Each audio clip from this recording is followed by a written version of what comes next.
Do you want to watch film like the NFL GMs do and dominate your Dynasty rookie draft? Well, the Dynasty Nerds Film Room, we're going to give you the opportunity to watch the Dynasty rookie incoming class like nobody else can with our all 22 film library. Cut up to each specific player to watch just the plays that they are in on, give you a true vision of that player. See what players excel at and what they are not good at, and dominate your rookie draft. The Dynasty Nerds Film Room. Ready, set, hut, hut. Welcome to the Dynasty Nerds Fantasy Football Podcast, where we discuss Dynasty strategy, rankings, and all things NFL. So get ready to geek out on fantasy football with your host, Rich Dotson. And welcome to the Dynasty Nerds Fantasy Football Podcast. I'm Rich Dotson. He's Matt O'Hara. Hey. He's Garrett Price. How's it going? And this is our last show before the rookie deep dives. I'm glad you took that talk we had in between Very shows serious. seriously, Very and serious. you announced me second I knew you were back in gonna my say normal something. spot. Thank you. It felt weird. Yeah. It felt weird. Even me, I was like, I don't normally yell at Rich, right? No, but I mean, things had to be said. felt like a kid in a divorce. You know, it was kind of awkward for me. This is a nerd show. We're doing some nerdy stuff on this one before we get into what we do best, and that's rookie deep dive evaluations. If you're new to listen to Dynasty Nerds, starting next week, we're going to give you the most in-depth coverage on these rookies. We're going to break them all down. We're starting the quarterbacks, go into the running backs, then go receivers, and then tight ends. We will have a break right in the middle about free agency. I think right between running backs and receivers, somewhere in there. I'll miss that week because I'll be in Dominican Republic, like I said. But it's the free agents week, so it works out perfect. Be at the Catalina Wine Mixer.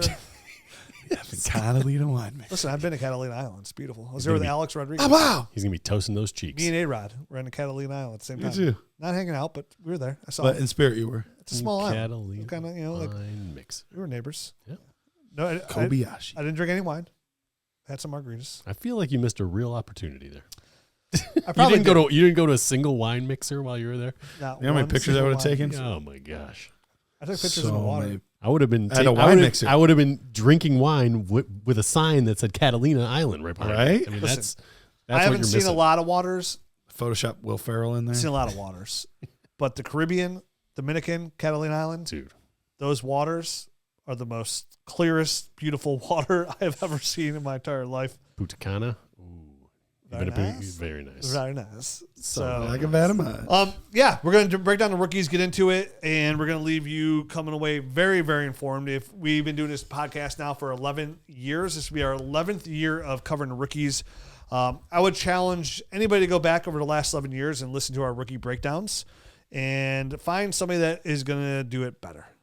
Good luck. In this class, it's going to be a hard one to see how it shakes out. And I think the biggest thing we'll end up with is like, okay, let the NFL draft tell us where these running backs go. We'll rank them ahead of time, obviously on film, but it's going to be so close. We're going to need an NFL draft to help us out here too. But then I don't even know how much it's going to help at times. Like, I could see there being several situations where it's like, okay, within a 12-pick period, we had 5 running backs go here. Like, I think there will be sections and chunks where they go. It's going to be tough, man. I think it's going to see who's going to end up in a significant time Situation and who has the clearest path. Like, listen, the Browns, the Steelers, the Chargers, the Broncos, the Vikings, The Cowboys, and the Chiefs. Right there. Those are 7 running backs. We didn't even try hard. 7. Yeah, without even thinking hard. The Raiders. Yeah, I mean, there's another. The New Raiders. Orleans has a pretty old. We could see running back. Chicago. Yeah. Mm-hmm. Okay, but I'm talking about like clear cut, like the Raiders. So it's 8. 8 running backs. They're going to go. They're going to be running back probably. Obviously, Genti's going to be really high, like running back 2 or 3 overall. But they're talking about like running back 6, 7, 8, 9, 10, 13, 14, 15. In their Honestly, we overall can dynasty easily ranks. have 5 or 6 new running backs in our top 24. Like right after the draft. I think it's almost a guarantee. Like right after. I really the do. draft. Yeah. I mean, we're going. You told us about what's the guy's name today? Todd McShay. No. Oh, LaQuint Allen. Todd McShay. Todd McShay. How's he looking? I was listening to Todd McShay, and he was saying 3 first-round quarterback or running backs. Is he a That's gap what I running thought back we or were his own running back? How's he play, Todd? Todd. Todd. How you run the ball? No, LaQuint Allen, like, I've seen him in a couple people's top 10, and I was like, I haven't got to him yet. I want to watch him. And he's a fairly tall running back, right around 6 foot, but only weighed 201 during the season, weighed 207, so he like gained some weight for the Senior Bowl. And I'm watching some of his tape, and like this dude has a nose for the end zone, like running guys over, breaking tackles, like just has that dog in him right at the end zone. And he's an excellent pass catcher. And I'm like, well, what do I do with this guy? Checking boxes. I thought my top 10 was solidified. Guess not. Another one. DJ Khaled. So it's exciting to get into this. It's always brings a little bit of anxiety because, when you first start, you're like, I'm about to do this every day of my life for the next month and a half. Over. Yeah, so what is it total? We do over. what, like 8 episodes? Let's see. Of just running backs? I know. 2, 4, We have way more than that episode wise. Oh yeah, 2 of quarterback, 5 of running back, so that's 7. Another 5 6 weeks? of wide receiver. So what is that? 13, and then 2 tight end. So 15 episodes. Super excited to dive in. Episodes, something like that. Super duper excited when it's over. But I can't wait to get into it. That'll be next week. So this week's episode is Garrett, take the reins because I don't even know what's happening. This is basically our rookie primer. This is basically we're getting you ready. You got to put a little bit of water in that pump before you start it. Yeah, you just can't cold start. You gotta lube it up a little bit. You got to prime that. Yeah, you thing. gotta Prime it. it. Press that button. Counterclockwise motion.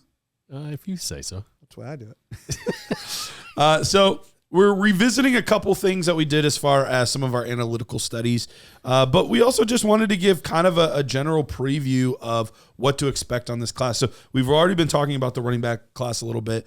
Just as a heads up, I mean, we're going to be seeing on the low end, last year we only had 4 running backs go in the first 2 days.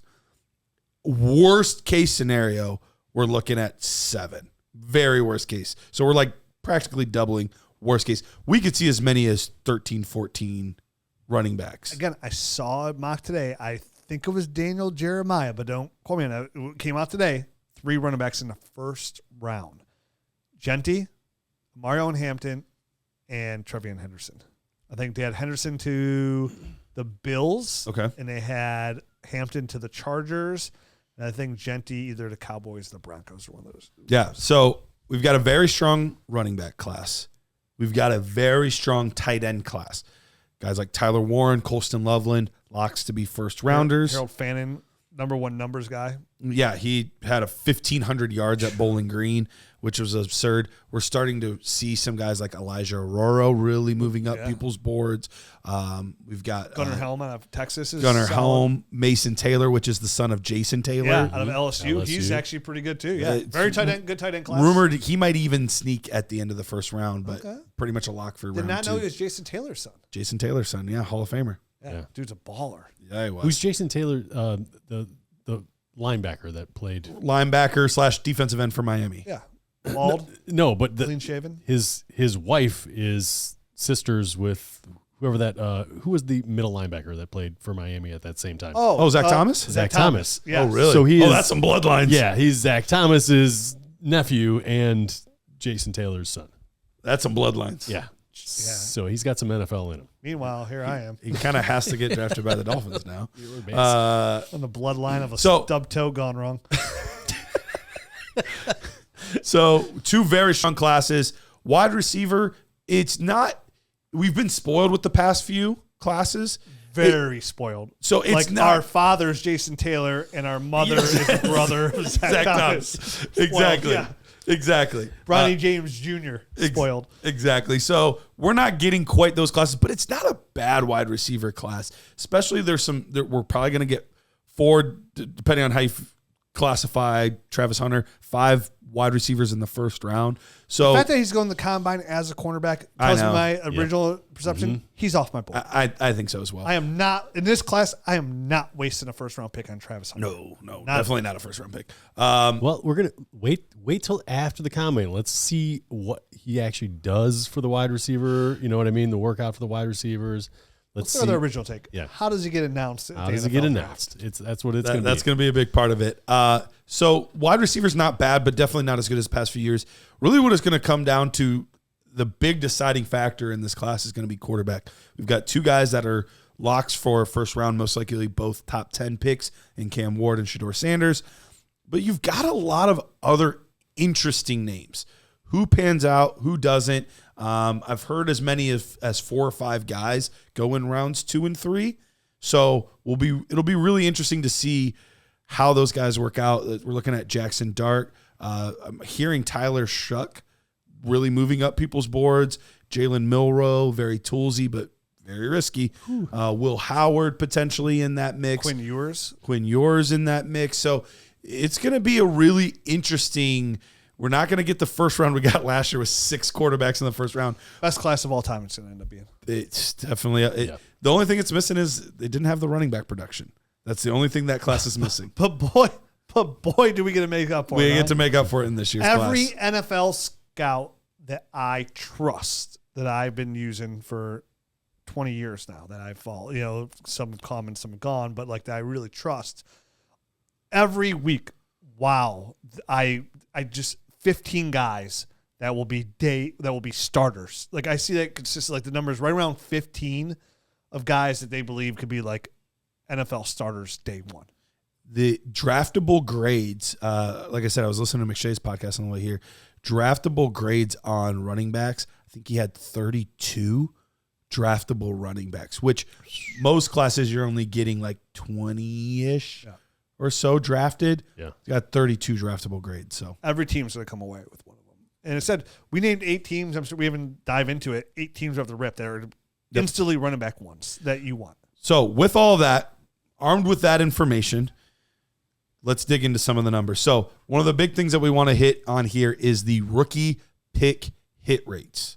The rookie pick hit rate. So we kind of dug into this this offseason, and we did 5 classes. I added to that, so now we have 6 classes that we're taking data from. So this goes all the way back to the 2018 class. And just a little explainer for how I kind of classified what's a hit, what's a mid, and what's a miss. So I just kind of want to clarify that real quick. For the quarterback position, if they had a top 6 season or multiple top 12 seasons at the position, that's a hit.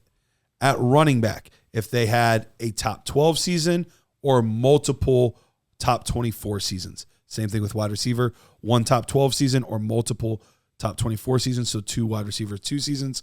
And then tight end, a top 3 finish or multiple top 6 finishes would consider a hit. So just kind of armed with that information as we go. Mid I did, which would basically be top 12 at running or at quarterback. Never had a top 6 season. Would put you in the mid tier as long as you did that with multiple. So this is top 18. So this is hit, mid, and miss, right? Right. The 3 categories. Exactly. And so miss for all of these is basically you never had a Second top tier. 24 season at running back or wide receiver, or you only had one that was never supported by another top 36, basically. So I'll send this out. I feel like I'm confusing people already with this, but basically the most important thing to know is the tier 1 hit type season. That's what's important. So when we look at how things have worked out, we did get a slight adjustment adding in the new class from this past year into that mix. Now, when I say from this past year, I didn't add in the 2024 class. I wanted to give some time for it. So we added in the 2023 class. This gave them 2 years to start to kind of accumulate numbers and 24 stats. numbers and the 24 classes make every number look better. It's going to make it look even better. Yes, absolutely. But it's good to have that like skewed where like helps like every pick was good almost because like it helps like, shows this pick does have value. Absolutely. At 112. Well, and a pick that we know has value, the 101. So over the past... Sorry, interrupt. Not true. You took Jonathan Brooks. And by you, I mean me. At 112. I was going to say, did I? At 112 twice. I apologize. I was just thinking of sadness and it interrupted me. I was like, it's 24 class is so good. It was can't miss unless you took Jonathan Brooks at 12, and I did it twice. I did have Jonathan. I have one share of Jonathan Brooks. And we'll see about J.J. McCarthy, who was a first rounder. We don't know yet. Guaranteed his class is good of all time. I took him over Brian Thomas. So Don't take my advice. 101 hit rate on 101, 83.3%. So 5 of the 6 already are hits. And we've got a 100% mid rate. The only guy that falls into the mid category that was a 101 was Trevor Lawrence. So he's had an okay start to his career. We talked about him in the last episode. Not great. So we have not had a true miss at the 101 over the past 6 seasons. So if you have the 101, you feel pretty good about that. When did Clyde Edwards-Helaire come out? He came out 7 seasons ago? He was not the 101, though. He was the 101 running back. Oh, yeah. But he was not the 101. Joe Burrow was the 101 of the draft class. You're right. So that's what saved that one a little bit. Clyde Edwards-Helaire was the 102 pick of that class, though. Man. So it's like me at a smoked salmon all-you-can-eat buffet. Can't miss, baby. Top 4, you're feeling still really, really good. I have no idea. I just kept going. It just kept going. Move on. Still top 4, though. You're sitting in a very good spot. If you've had a top 4 pick over the past 6 seasons, you're hitting at over a 70% hit rate. So you're doing pretty good. Mid rate, 83%. And so we were only having about a 16.5%, 16.67 as far as a miss rate goes. So you feel really good if you have a top 4 pick, which once again, going into our strategy that we've kind of talked about, you either want to be inside the top 4. If you're not, you got to do one of 2 things.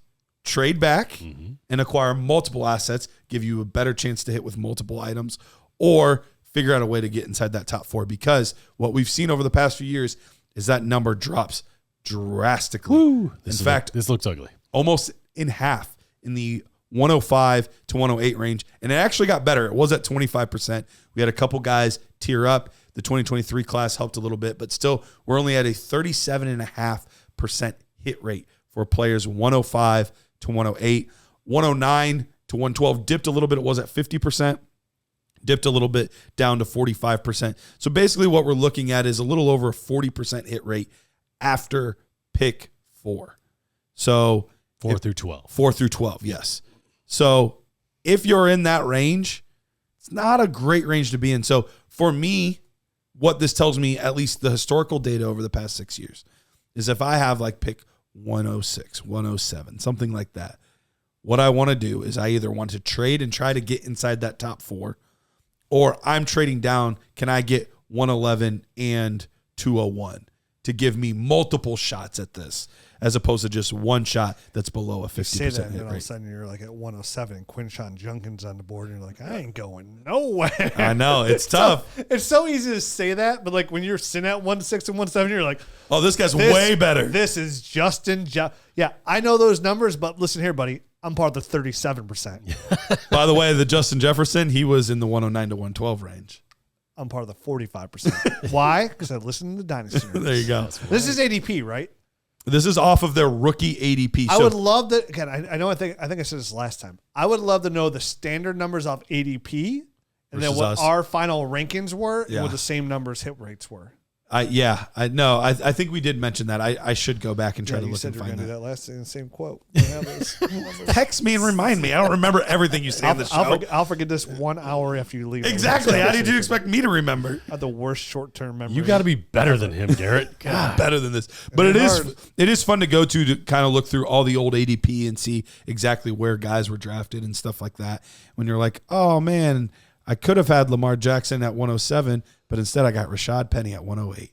Dang it. Like, it hurts. Yeah, and then we talk about it all the time. Like, you and I kind of were on the Nerd Show, we're talking about that. Like, oh, what's the difference? I'm like, in a rookie draft, there's a drastic difference between having 112 and 201, right? Like, that's one player difference. And that's another, you could have Lamar Jackson or Rashad Penny. And at the time, you're like, oh, I'm getting a first-round running back. What's the big deal? I just missed out on Lamar Jackson. Justin Jefferson or Jalen Reagor, back-to-back.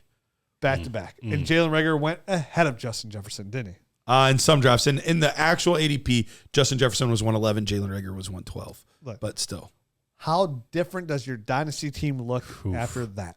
mistake. That mid-range looked like it was going to be so good that year, but 105, J.K. Dobbins, which has been DeAndre Swift's been Cam Akers, not good. Jerry Jeudy, but then the guys right after it, CeeDee Lamb, Justin Herbert, Justin Jefferson, all right after all those guys. Oh, not me. I was the guy trained up in the top 5 for Justin Herbert. There you go. I was all over that. There you go. Handsome-haired fellow. So we talked about all of the first round picks, but we did the numbers for the second round picks as well. And it does get pretty rough. Now, I do think this is a deep class. I think there's going to be some good running backs, but you still have to take all of that with a grain of salt because top half of the second, so if you're pick 201 to 206, you only have a 22% hit rate over that time period. That's fugly. It's not good at all. And it's not like, okay, but there's a lot of mid guys there, right? Sure. No, it only jumps to a 30.5%. So it's still 70% of the time inside the top half of the second round, you are missing. It is a player that is not useful for your team basically ever. And, I mean, we talk about it all the time. That second-round draft picks, they're like this magical thing that they hold a ton of value when you're trading. But when push comes to shove and you look back on drafts from 3 years ago, the second round is freaking ugly, dude. Yep. It is a landmine. Definitely mid-seconds. Yeah. Like, if you're a contender or trying to push, like, those seconds should be out the window. Out the door. Yep. Because if you're in the back half of that round, good Like good a luck. kite during a tornado. Yep. Well, See you later. The funny part is you would think it would be drastically different top half of the second versus bottom half. Not really. 22% to 19.5%. Yeah. Hit rate. And actually the mid rate is actually a little bit better in the second half. It's 33% to 30%. I'd be curious to break that up into maybe a smaller segment. Yeah, like 2-1 to 2-3. Yep. We could. I mean, we have all the picks here. You know we what I can mean? easily switch it. I bet the 4, 5, 6 really skew 2-1 to 2. It could. Well, just for fun, we've got the time. Let's look. I can tell you exactly who they are. While you right look that now. up, I'm gonna go over the numbers again one more time. So if Sure. you have the 1-1, you have an 83.33% chance to have a hit. Hit. If you have a top 4 pick, you have a 70.83% chance. Picks 1-5 to 1-8, you have a 37.5% chance of being a hit. 1-9 to 112, you have a 45.83% chance. And then the top half of the second round, which we're at right now, 22.22. Bottom half, 19.44. So in 2018, you had some pretty good players in the second round. Calvin Ridley, Kerryon Johnson, Christian Kirk, then Cortland Sutton. So those were your top 4 there. But then right after that, Josh Allen was 205. James Washington, Michael Gallup, Anthony Miller through 2-8. In Superflex? That's Josh Kansas Allen is second Superflex. round? Yep. That's silly. That was when people didn't really know what to do. Not on our show. I mean, Lamar Jackson still made it into the first round. He went 107. But yeah, that pretty crazy. Not my world. That is correct. Top 10 quarterbacks don't get out of the first round of my draft. No, they do I don't not. care where I'm at. In 2019, we have J.J. Arcega-Whiteside. Oh, that still hurts. Deebo Samuel, Marquise Brown, Mecole Hardman as the top 4. And then the next 4, we have 1 out of 4 ain't bad. 1 out of 4. Damian Harris, Justice Hill, Terry McLaurin, and Daniel Jones. 2 out of 1.5 out of 4. 2 out of 4. Come on, Daniel Jones. You know, quarterback 2 year or better. That's what I'm saying 2. You said 1.5. Oh, okay. Terry McLaurin yeah. and Daniel Jones. Yeah. I think that's 2. In 2020, we had Henry Ruggs, Michael Pittman Jr., T. Higgins, LaVisca Chenault. And then 2 out of 4 ain't bad. Yeah. 2-5 on, we had Keyshawn Vaughn, Zach Moss, Brian Edwards, and Brandon Ayuk. Brandon Ayuk. See, but again, and that's what it always is. It's like, okay, one guy. Like you go back into those second rounds, like, oh, there's like 3 guys. 3 out of 12. 2021 was rough. 2021, Terrace Marshall, Elijah Moore, Mac Jones, Rashad Bateman. That was rough. And then right after that, Rondell Moore, Pat Freiermuth, Michael Carter, and Amari Rogers. So the best player out of that that's even salvageable. I mean, Bateman, I guess you're not going to cut him. No, Pat Freiermuth. Oh, Yeah. A low-end quarterback, tight end 1. To end 2020 22 wasn't much better, a little bit better, but Sky Moore, Damian Pierce, Rashad White, Isaiah Spiller were the top 4, and then Alec Pierce, Brian Robinson Jr., Jalen Tolbert, and David Bell. So Brian Robinson and kind of Rashad White. Yep. And then in 2023, Michael Mayer, Zach Charbonnet, Jonathan Mingo, and Kendre Miller. Dude, just punt on the second round. Whoa. You know what? Listen to these names. I have way too many picks. I'm up in our draft. Listen, I think Yeah. they can hold value because if you have a lot of them, maybe you'll find a player. But geez, man, this is bad. Yeah, and so I think it's just a good reminder, even on good classes, and this is going to be a good class, especially at running back. There's still, you're batting at best case scenario 1 out of 4. Yeah. 1 out of 4 in the second round. Like, good luck. Yeah. Good luck. It really is good luck. And then third round, the magic third rounder that gets deals done, you have an 8.33% hit rate. The mid rate is still only 13.89. So the chances of that pick being absolutely nothing for your fantasy football team, 86%. Wow, that's not a lot of hope there, Garrett. You're There's really not. crushing my dreams. Yeah, so just good reminders. We're going to get excited about these players. You want to be in the top 4, or you want to make that asset into multiple assets. And you know what? It gives yourselves more bullets in the gun. And you know what else? It makes me feel really good about any third round pick I've ever had that did hit. Because it's only 8.3. You don't even have a 10% chance. You really do not, man. I think I have some good third rounders. I got Stephon Diggs in our original dynasty in the third. I got Gronkowski in the third. Sure. I feel like tight ends are kind of like the place to go in the third round.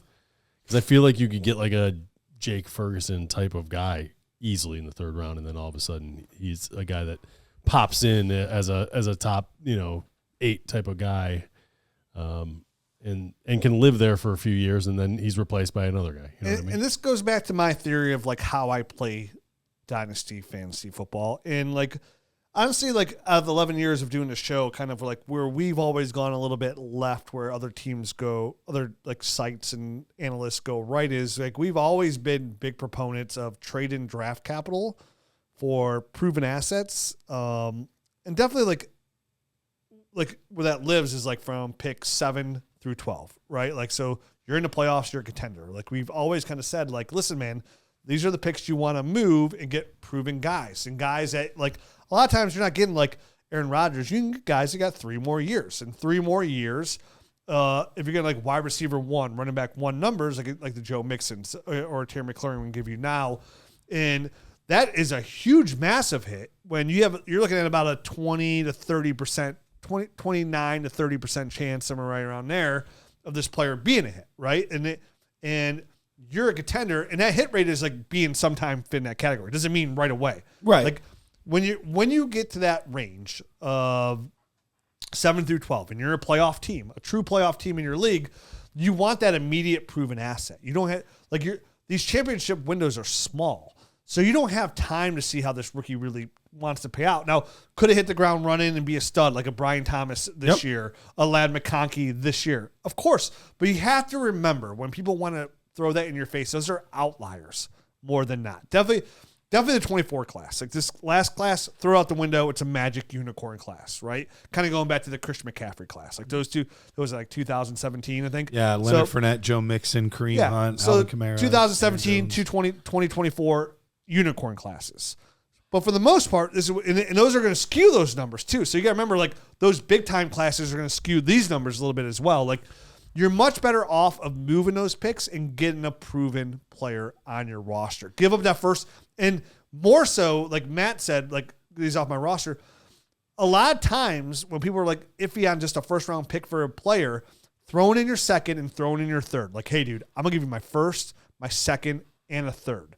And the outside, it sounds like a lot. And the biggest skew it gets, definitely from like a newer dynasty player, like a person getting in their first couple of years, is they're still stuck on that NFL mentality of the second round picks and third round picks are extremely valuable, right? That's a whole day by itself in NFL draft. So that gets so skewed in NFL fans' minds that they still think second round picks are valuable. When in hindsight, you're more hoping that second round pick turns in that 30% chance of just being a mid-rate guy, right? To be rosterable for the most part. Because that's the thing. Most of these guys, you're at about a 70% chance when you enter a second round, 70%, that this guy's not even rosterable on your roster. And then if you do have a hit or if a mid-rate guy, look at the guys that we just mentioned the last couple of years. You end up with like a Pat Fryermuth, a Rashad Bateman, right? Replaceable. So if you could take that second round pick and add it, which looks so good on top of your 1.9, 110, which you're looking at about a 40% chance to hit that rate. So under half that they're going to be a hit. And then even at a mid rate, you're looking at about 50% too.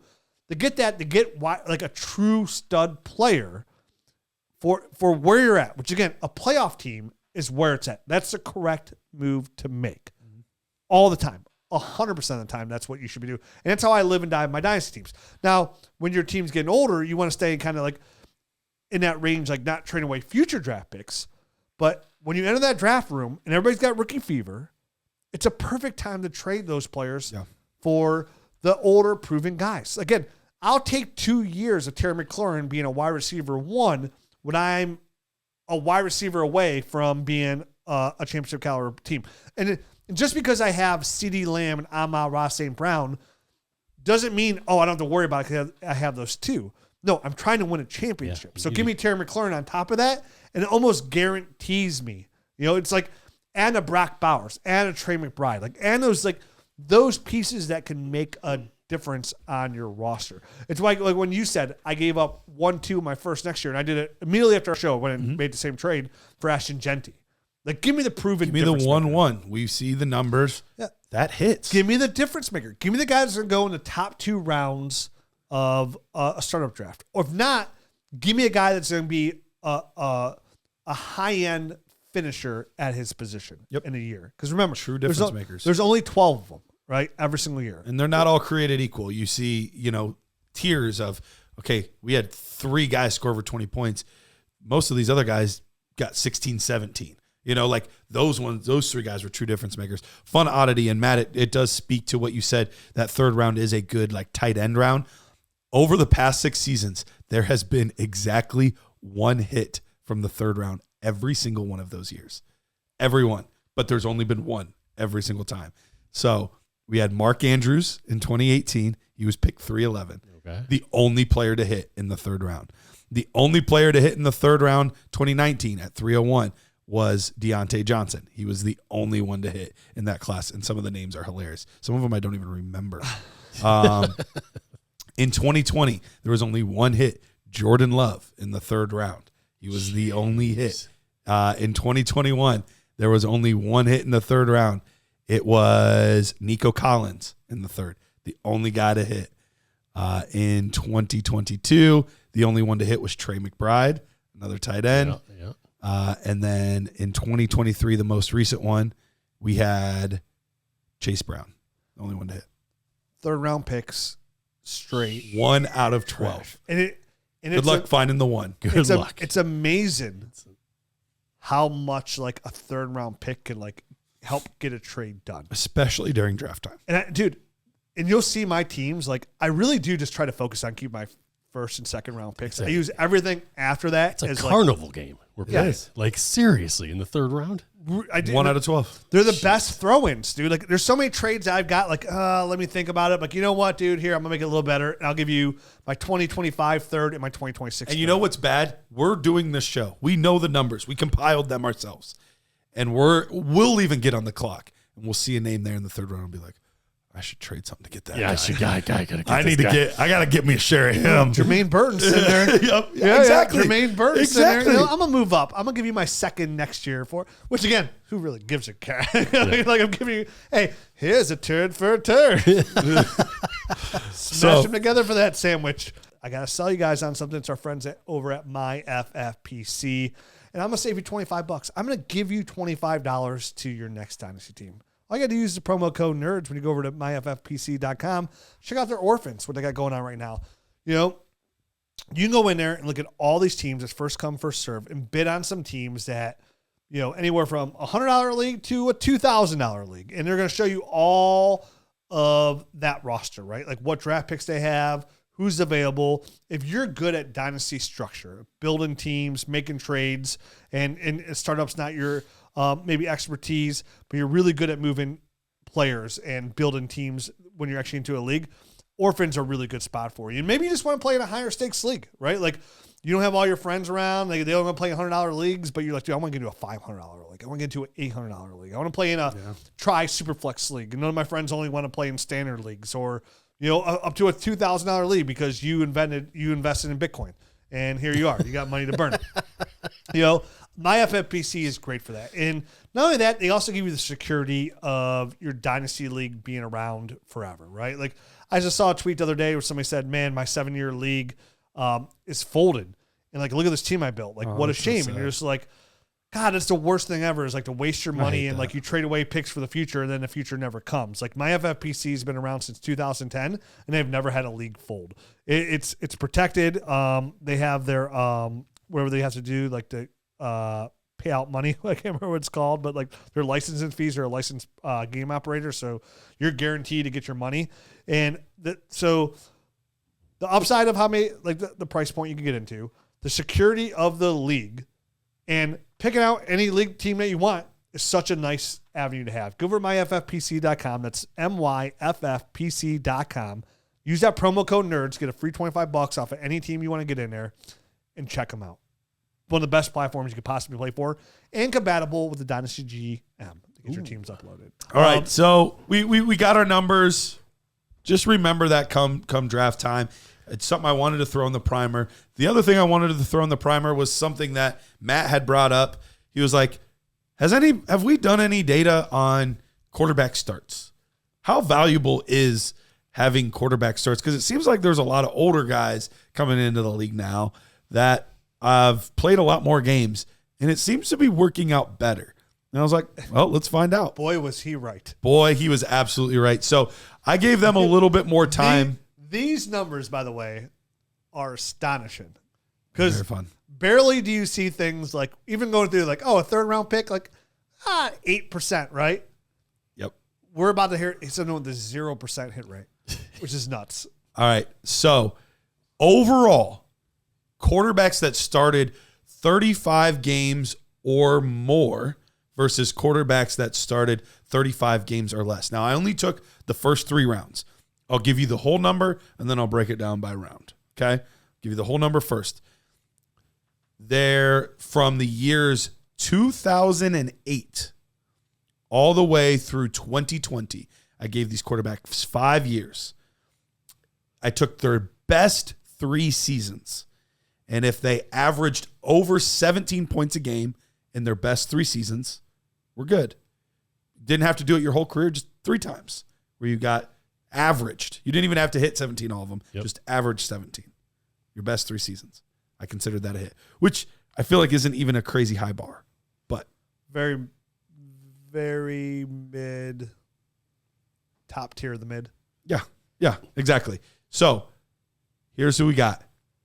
Quarterbacks that started less than 35 games that were drafted in the first 3 rounds. Only 5 of 23 quarterbacks. So we're looking at a 21% hit rate if you did not start at least 35 games in your college career. So 5 out of 23. 5 out of 23. Now, the interesting part is the guys that did it were special. Mm-hmm. So it is very interesting. And then there's one kind of goofball in there. But the special players, Cam Newton, Patrick Mahomes, Josh Allen, Kyler Murray. Cam Newton have over 35 starts? No. Did they don't count the JUCO year? I counted the JUCO year. Oh, you did? He got to 32. Oh, wow. Okay. Because he basically sat a year, JUCO year, yeah, and then Florida. But close. He was close. Then the one goofball, Jameis Winston. Jameis Winston only played 27. Pat Mahomes was close as well with 32 games. So only 5, though, of the 23, so 27% or 21.7. You get a pretty nice jump, though, if they played at least 35 games. You jump from 21% up to 36%. actually over 36%, 16 of the 44. So much higher likelihood of a guy hitting for your fantasy football team. But Matt was like, well, let's break it down by round. And I was like, all right.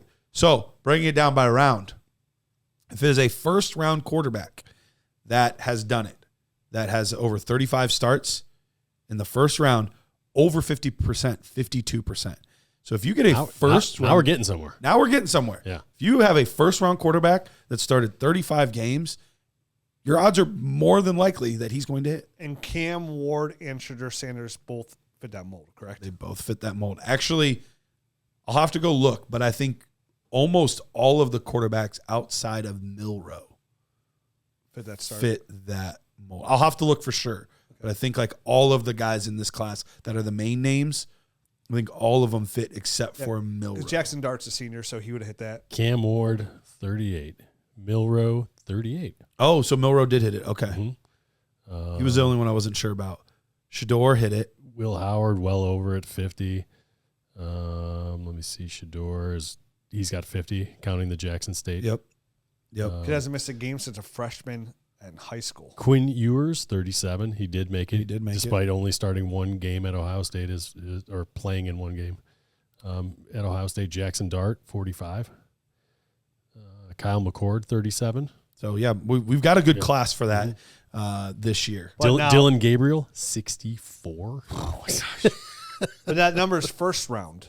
That's first round. Yep. So second round, and you know what? We'll put the second and the third round together because there has not been a single quarterback that has not been a first-round pick that has played less than 35 games that have hit. That's 0%. That's the 0% number. Yep. 0%. Now, in the second round, you got a 25% chance. So not the 52% we saw in the first round. But we already know a second-round quarterback is a little bit of a crapshoot anyway. But if you have a non-first-round quarterback that did not play 35 games, cross them off your just board. cross them off the board. Maybe we'll end up getting to 1 or 2% because a random player hits it, but I don't like my odds. Well, what's crazy is Matt just named like 8, and they're all quarterbacks, so you'll end up being drafted. But even like outside the second round, the hit rates start just to drop. Yep. Pretty. And the guys just 25% and then 8% Jalen in the Hurts, third round. Brock Purdy, it's going to skew that a little bit. But even then, you don't see a lot of these guys that just aren't first round picks even get the opportunity to come out. And look, some Jalen Hurts got lucky that Carson Wentz just kind of like fell off after he signed a contract. Like that was the end of it. Brock Purdy got lucky that Jimmy Garoppolo got hurt. You know, I mean, you could say that. Bryce Young got lucky this year. What if Andy Dalton never got in a car crash? Right. Yeah. Right. No like doubt. we never saw the resurgence there. So like, it's a funny world the way it works out. It's funny. I think the important thing in the numbers to latch onto are obviously the 35 starts. Combine that with a first round, draft pedigree, and you're shooting above 50%. But once you get out of that, it starts dropping pretty quickly. 52% down to 25, down to 8 in the third round. But I think the important thing to know is if you're going to take a dart throw on a guy late in the draft, make sure he's at least got 35 starts because you have a 0% chance if he doesn't. I mean, there's going to be some outliers, but if he doesn't at least cross that 35 games started in college threshold, don't bother wasting your dart on that guy. Go find a tight end. Go find a running back that you think has a chance. Go somewhere else. Yep. If they don't have and then you're like, well, you cut it off at the third round. Okay. The only 3 quarterbacks that I can think of in recent memory, and there might be somebody I'm sure will comment that there's 1 or 2 more, but the only 3 main quarterbacks I can think of in recent memory that were day 3 guys that worked out: Brock Purdy, Dak Prescott, and Kirk Cousins, and all of those guys had well over 40. Mm-hmm. So if you're going to do a dart throw, make sure that they at least have those 35 starts. Even the third round here, the only guy that really hit was Russell Wilson. Yep. That is it. And then fourth round was Kirk Cousins. And Dak Prescott. Yep. Brock was in the 7th round. Last pick of the whole draft. So but all of those guys had the record, more than enough starts. Yeah, and then if you take Tom Brady, you throw him in there, that's 4 guys. That's 4 guys in the last 27 years. I'd be curious to see how many starts Tom Brady had because he was splitting time. Tom's the anomaly. Tom only started 1 year before college. He started his senior year at Michigan. I think that was it. Even then, he was splitting, wasn't he? 29 games 29 that games. he played. Okay, so he's on total. the threshold. So he did play 2 full seasons, Yeah. and he had spot little Again, things here and there. huge outlier. Sure. Brock Of course. Purdy. And that was also a massive different outlier. time, different systems, different like so much has changed now, and Tom Brady's the outlier of everything ever. For sure. So No doubt about those it. are all key numbers as we get ready to dive into our rookie episodes. Those are good notes just to kind of like jot down. Just like remember. if you have a Dynasty notebook, if you have a note thing in your phone to kind of keep, like there's certain things like as this rookie season gets going, there's certain things I always put into like my notes. Like not every player, but like tidbits. Definitely like certain players, like there's a certain player I want to know, information. That's a good one at the top to put the very top of all your notes. Okay, this is where I'm at. This is my chance of hitting and navigate the draft that way as well. Now, we'll see as we dive in, start next week in this rookie class to see if that mid-range second round is where you want to be at because we're going to have so many running backs. Mm-hmm. The NFL draft will then occur, and it will change up our board. We will have a draft show immediately the day after. That Saturday. Yep. That's Saturday we're going to be recording the show because you get to leave on Sunday. Yeah. So we're So recording Saturday afternoon. And I'm sure it won't get put out though until Sunday, but Yeah, we'll probably get that out right away on Sunday. So it's like a lot of work does go in on the rookies. And honestly, everything we do now going forward, we're doing strictly on tape. So we have the nerd score, right, which is a strict tape score. If you go look at the history of that right now, Garrett, this is going into year 4 of the nerd score. it's going into year 6. Year 6? Isn't that Holy crazy? shish kebab. So over year going into 6, year 6. historically, that numbers are nerd score has outproduced NFL draft capital. So better than NFL GMs. Especially the running backs. We've crushed at running backs. So we do this. We're going to grade all. And remember, this process we're about to start right now for the next couple of months is we're not even grading these players. We are breaking these players Just down from tape. for you on just a tape that we see. When we're done watching all of the tape, we will then rank them for you. Right? Our pre-NFL draft, that should be about a week or 2 weeks before the NFL draft. I think a week before the NFL draft. So we'll rank those players right before the NFL draft on strictly tape scores. Yep. Following the NFL draft, we will rank them again It's a lot's changed. of the NFL draft. A lot changes. We go on our Dynasty Nerds retreat for the NFL draft weekend. We spend a long weekend starting Thursday through Sunday in this cabin in New York, talking Dynasty Nerds, watching the draft, and watching these players go down. Garrett has to leave early because Easter's on Sunday this year, so he'll leave on that Saturday. We usually record Sunday morning. So we'll get a show out, do that Saturday. Our instant react, then we'll come back the following week and kind of give a more in-depth rank show of those as well. So that's all important because the tape is so important. Because a lot of times the tape, what you see on tape, is more important than draft capital. And what we've learned here at Dynasty Nerds is trust the tape. Because the saying that always goes, the cream rises to the top. And a lot of players that, people say, oh man, this player got drafted ahead of him in NFL draft. I'm taking him. You'll see a lot of players in your Dynasty League, they will draft based off the NFL draft. And you got to remember, a lot of times NFL teams will draft a player because they fit their system and their scheme. Yep. Short times. And how often we see these systems and schemes change because of fire-ins? That player can become very irrelevant very quickly. Or that player just isn't a good fantasy asset. Because remember, that's how we are watching film as well. How are they as a fantasy asset? We talked about C.J. Stroud the last show. Very good quarterback. As a fantasy quarterback, he's mid. Okay? Right. So we're going to break down these players. What do they bring to the table? What are their pros? What are their cons? Are they special? Are they not? Are they from Canada? Garrett will break down his nerd score as we're going through these players as well because he grades them as he goes. If they're Canadian. Who is Canadian? It was Chuba Hubbard. Chuba Hubbard. A Canadian. Worked out pretty dang good. So it's a long process. It starts for us next week. And the combine's going to kind of roll in here a little while, give us a little bit more information the following week. We're going to break it all down, get you to the NFL draft. Can't wait. We're going to put you in the best position possible come your rookie draft, at least information-wise. When you're on the clock, it's always up to you, right? Make your pick. But remember, you can end up with Lamar Jackson or you can end up with Rashad Penny. That choice is yours. You put on the work. It's on you to put yourself in the best position after that. You know the hit rates of these draft picks. We just went over those, the stats. We will now break down the players. If you feel none of that fits your team well, use that information to go get a proven asset and put yourself in the best position to win a championship. Because where does it start? here we are already in mid-February. Just not too long ago, we were talking about the first week of January for the Dynasty season. We're about to enter March, which is that third part of it, the first quarter to get into it. This is where the real work starts. This is where all the information really starts to matter. You can do a little break, January, February.